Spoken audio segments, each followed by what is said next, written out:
1 फरवरी 2024 को देश का बजट पेश किया जाना है, लेकिन हाँ, इस बार का बजट कुछ अलग है। इस बार सरकार 2024 के लोकसभा इलेक्शंस को देखते हुए अंतरिम बजट पेश करेगी। तो चलिए जानते हैं कि अंतरिम बजट है क्या और ये रेगुलर बजट से कैसे अलग है। तो सबसे पहले आपको बता दें कि अंतरिम बजट में सरकार इलेक्शंस को देखते हुए इसे पेश करती है। इसमें सरकार अपने अगले कुछ महीनों के खर्चों और टैक्स से होने वाली कमाई का एक ब्यौरा देती है।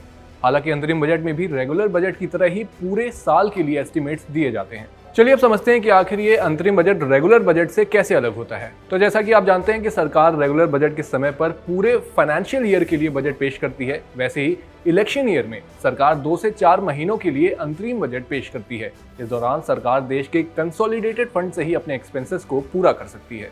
जनरली एक एनुअल बजट में 2 सेगमेंट्स होते हैं। पहला प्रीवियस ईयर के इनकम और एक्सपेंसेस का एक रिपोर्ट और दूसरा अगले साल के लिए इनकम और एक्सपेंसेस का एक एस्टिमेट।